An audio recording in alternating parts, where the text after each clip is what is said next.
My ex refused a paternity test for 14 years. For 14 years, my ex Natalie claimed her daughter Emma was mine. The problem was simple. I was deployed overseas when she got pregnant. I'm not great at math, but even I knew the timeline didn't work. When she told me she was pregnant, she said 5 weeks along I had been home for 3 days. I looked at her and said, Natalie, I've been gone for 8 weeks. That's not how this works. She insisted the baby was mine. Refused to even consider she might be wrong, so I gave her one offer. 2 parts non-negotiable. Take a DNA test. If the test proves she's mine, we set up custody and child support legally and fairly. She called the test insulting and told everyone I knew that I knocked her up and abandoned her. I tried explaining I was overseas when the baby was conceived. Some friends believed me. Most stayed quiet. One guy told me to do the right thing and let her live with me. I told him my lawyer said any support could be interpreted as accepting responsibility. He laughed and said that was ridiculous. I told him if he believed that he should house her, he never brought it up again. Emma was born 7 months later. Natalie sent me pictures with captions like, Emma wants to know where daddy is. I never replied. Same offer DNA first. She started showing up at my apartment holding the baby and knocking on my door so the neighbors could see. After 6 months, I filed for a restraining order. In my state, a permanent restraining order lasts 2 years. No violence meant no extension. So for 14 years, my life became a loop.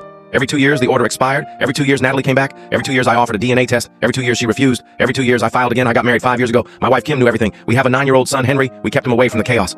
Until last month, Henry had a school science night. He was sick, so it was just me. I was helping him with his volcano. When I heard a voice behind us say, Hi, I'm your big sister, Emma.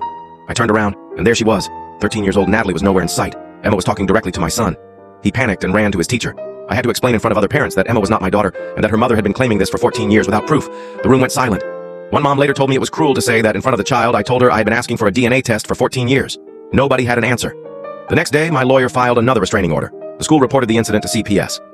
At the hearing, something was different. Emma wasn't sitting with Natalie. She was sitting with an elderly woman and a woman in a business suit. My lawyer whispered that the older woman was her great-grandmother and the other was a court-appointed guardian. CPS had removed Emma. The judge read the record. 7 restraining orders. 14 years. The school incident. Then my lawyer stood up.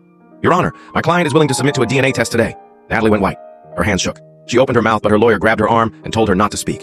The judge ordered the test. 2 weeks later, the results came back. 0% match. Not even close, but that wasn't the real shock. The guardian stood up and said CPS had discovered something during their investigation. Natalie knew the child wasn't mine. She always knew the real father was listed on the birth certificate in another state under a different name. A married man, a man who threatened to leave her if she ever exposed him. Natalie used me because I was safe. Deployed, documented, easy to accuse. She ruined 14 years of my life to protect a lie. The judge terminated all claims immediately. The restraining order was made permanent. CPS moved to sever Natalie's parental rights.